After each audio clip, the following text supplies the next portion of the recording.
We'll talk about continuity. This is the halfway point of our limits section. And a couple of years ago, I broke limits into two different tests. So through today's lesson will be our first test, and then we'll do lessons 5 through 8, and that'll be the second test. So the idea of continuity is pretty simple. It's something that's unbroken. That's not really the mathematical definition, though. Okay? For a graph, you may have been told a function is continuous if you can draw it without picking up your pencil. Which is true, sort of. I could draw a discontinuous function without picking up my pencil also.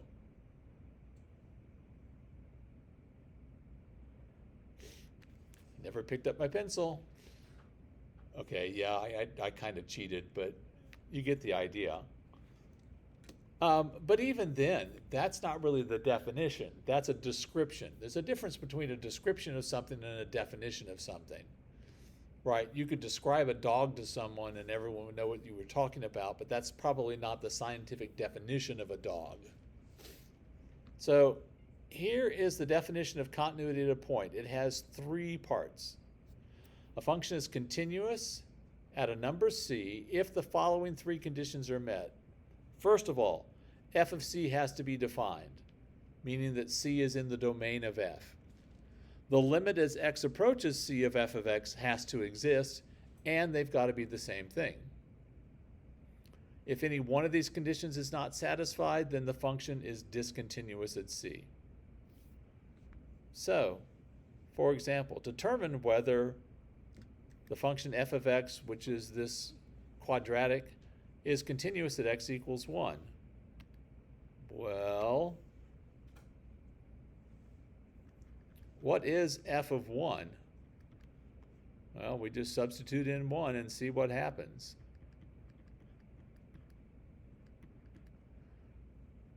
That's equal to 4.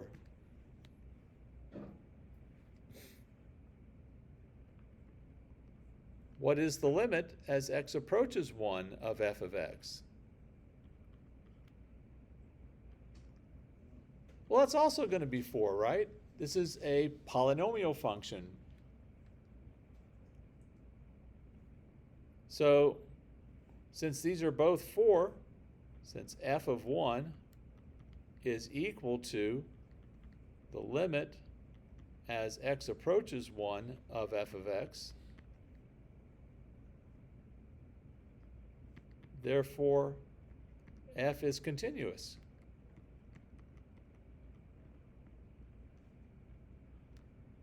At x equals 1.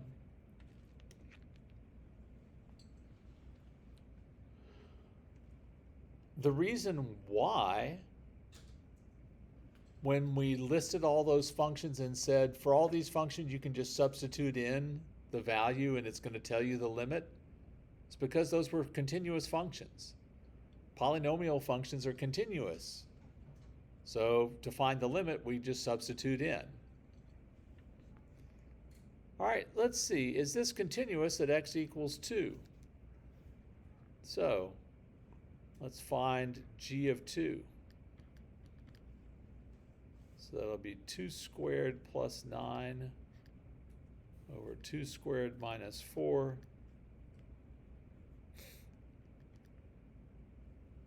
Which does not exist because the denominator is equal to 0. And dividing by 0 is the one thing that is always forbidden. It's the only forbidden fruit in all of mathematics. It will get you kicked out of the garden. It will cause a problem for your descendants for the rest of eternity. It's the only thing. There are other things that people will tell you, like you can't take 7 from 3 when you were in elementary school. Someone probably said something like that. That's not true. You can. You just have to have a different class of numbers, the negative numbers. Or you can't take the square root of a negative number.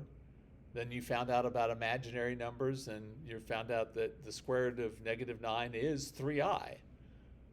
Okay? but dividing by 0 is never allowed. Anyway, so I don't have to do anything more. G is not continuous at x is equal to 2. There are 5 pages in this? Holy cow. We gotta go faster. So a function f is continuous on its domain if it's continuous at every number c in its domain. So polynomial and rational functions are both continuous on their domains. Right, with rational functions, sometimes you had holes in the graphs, and you sometimes had vertical asymptotes, but those aren't part of the domain because there's a break there.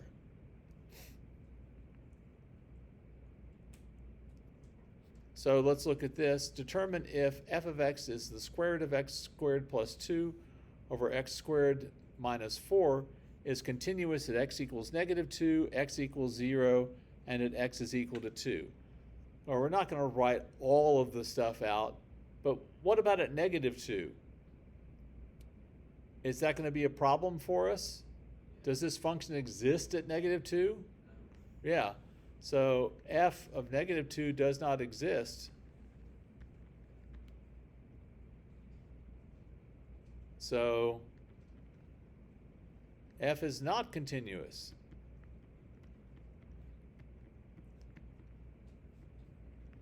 At x equals -2. And while we're at it, f of 2 does not exist. And in the interest of time, we're just going to go, copy all that down.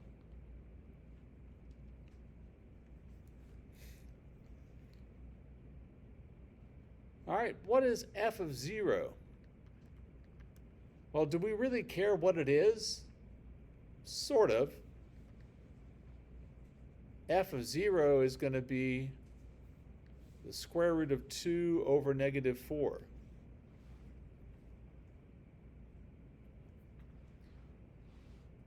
What about the limit as x approaches 0 of f of x?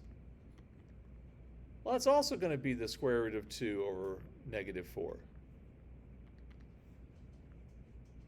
So f is continuous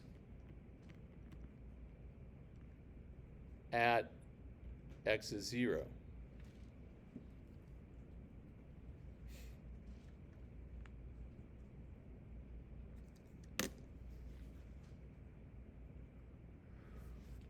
All right, for this one, we want to find out if this function is continuous at x equals 3. Okie dokie. What is f of 3? 9. So that's the first part. For the second part, we're going to have to look at the limit from the left and the limit from the right. So the limit as x goes to 3 from the left of f of x is the limit as x goes to 3 from the left of x squared minus 9 over x minus 3. Now remember, this is a limit. We're not evaluating the function, we're evaluating a limit. So the fact that this is 0 over 0 doesn't bother us at all, except it means we have to do a little more work. What are we going to do? We're going to factor. We'll do the limit as x approaches 3 from the left of x plus 3 times x minus 3 over x minus 3. Everywhere except at 3, x minus 3 over x minus 3 is equal to 1. So this is going to be equal to 6.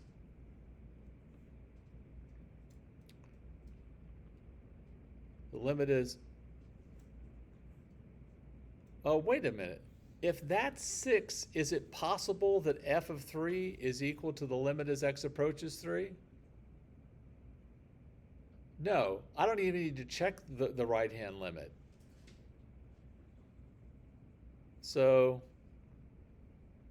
no, it's not continuous.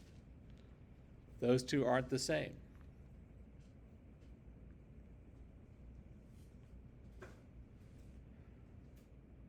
All right, the definition of a removable discontinuity, you called them holes, which is fine, but it's like a lot of things. When you're, when you're learning something, you call it one thing, and then when you, get more sophisticated, you start calling it by its correct name. So let f be a function that is defined everywhere on an open interval containing c, except possibly at x equals c. C is a removable discontinuity if f is discontinuous at c, but the limit as x approaches c if f of x exists. This discontinuity may be removed by defining or redefining the value of f at c to be whatever that limit is. So basically, that's a removable discontinuity, and even if the point is up here, it's still a removable discontinuity, because I can plug the hole just by filling in a single point. That's why it's called removable. It's easy to fix. All right. Next page, the floor function f of x is written this way. It's one of the ways I've seen it written. I've seen it written like 6 different ways. The books can't seem to decide. It's the greatest integer that is less than or equal to x. So if, for example, you had the greatest integer of 3.7, it would be 3. Okay? If you have the greatest integer of negative 1.2,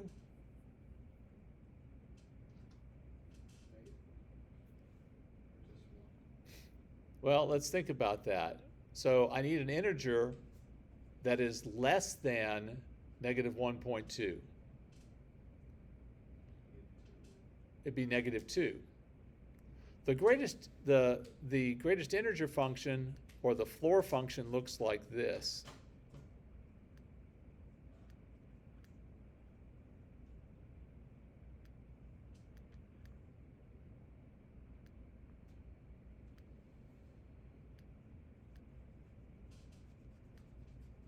At every integer, it jumps.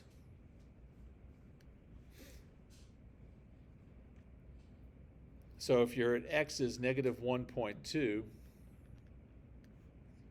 you're down here at negative 2. Okay? So is this function continuous at x is equal to 1? Well, f of 1 is 1. But the limit as x approaches 1 of f of x does not exist, because the left hand and the right hand don't agree with one another.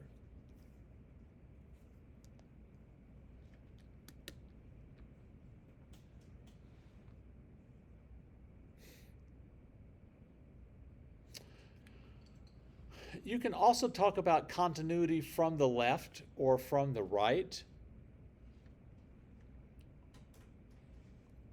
This doesn't come up a whole bunch, but basically what has to happen is that if you have something that looks like this, that's continuous from the left, right? The value of the function and the limit from the left are equal to one another. So it's continuous from the left, but not continuous from the right, because the value of the function and the limit are not the same. The limit would be this, and the value of the function is the y value of this point. So, question, is the floor function continuous from the left or from the right at x equals 1? So let's go back up to here. At x equals 1, which direction is this continuous from? Yeah, it's continuous from the right.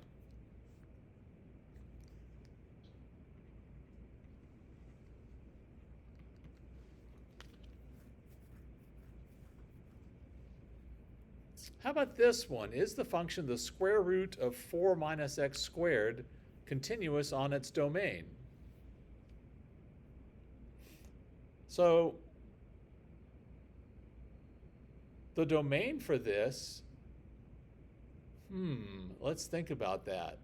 Can x be any number we want? Yes. No.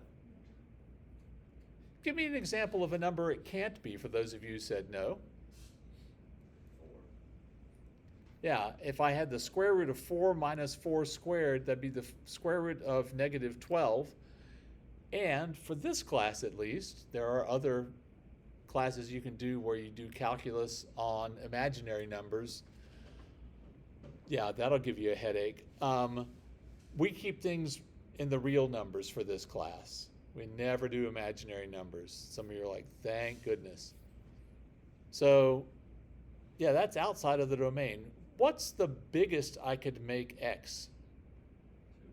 2. What's the smallest? Negative 2. This function actually, if you were to draw it, believe it or not, is the top half of a circle.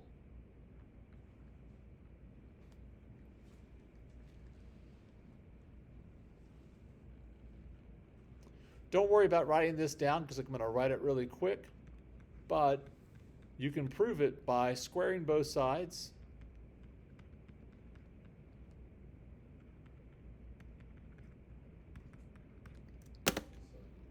It's a circle, but here, since this is just the positive square root, it's just the top half of the circle.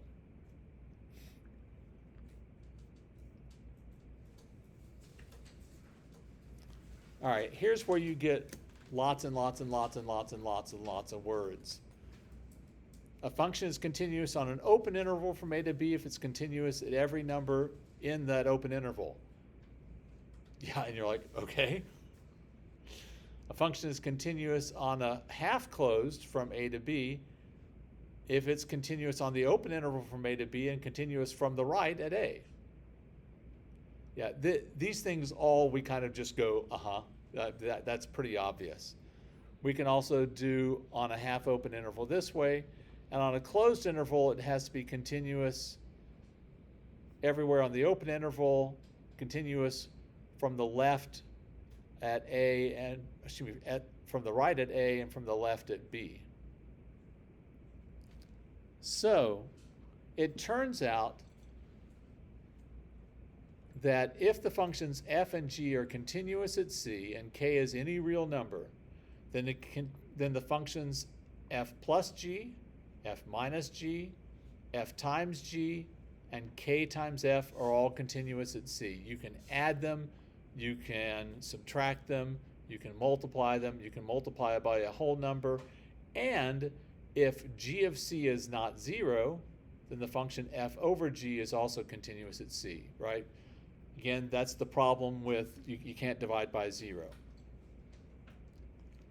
So let's look at this. Determine where h of x, which is equal to x squared minus 1 over x squared minus 4 plus the square root of x minus 1 is continuous. You're like, oh my goodness. Well, this is the part that has the most limitations, right? Where is that continuous? Well, x minus 1's got to be greater than or equal to 0. So x has to be greater than or equal to 1 because I can't have a negative under the square root sign. And where is this first term discontinuous? Where? 2. And negative 2. I don't have to worry about negative 2 because I've already eliminated. So I'll say this, except at x equals 2.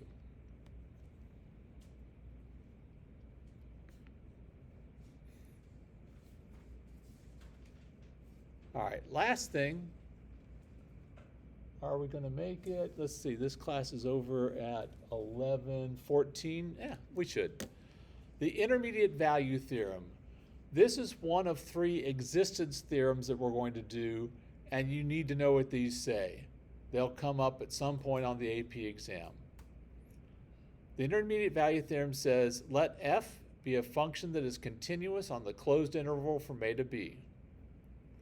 If n is any number between f of a and f of b, then there is at least one number c in the open interval from a to b such that f of c is equal to n. That's a lot to try and take in. A picture really helps. So let's draw one.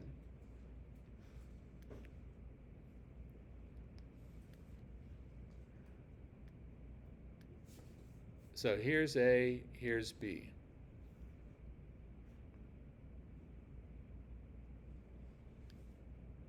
I'm going to put this point as f of A.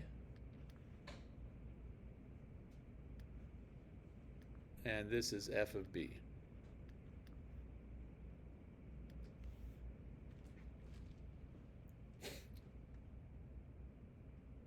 Now, draw a continuous function that joins A and B.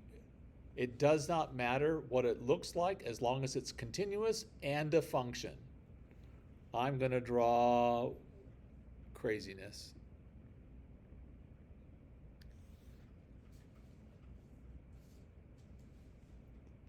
Now, so that's the first part.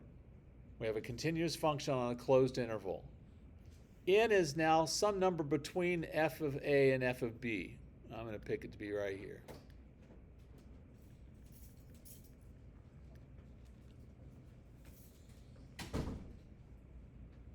Of course, now that it rained, it's keeping up okay. Jeff, since it's cooler, it's not doing badly. The air coming out of the unit is at 53 degrees right now. Wow. So it's putting out cold air. So is it somehow dampened coming in? Because you have to be like standing on a chair to feel it coming out. But any of the... So do you see how at multiple places this function has the value of n? That has to happen at least once. Even if you connected it just with a line, there'd be one place where that would be true. Think about it this way. If it was 85 degrees when you left your house this morning and it's 97 when you get home, was it 90 at least once at your house during the day? At least once, right? Now, it may have been more, but at least once it was. All right. Let me give you your assignment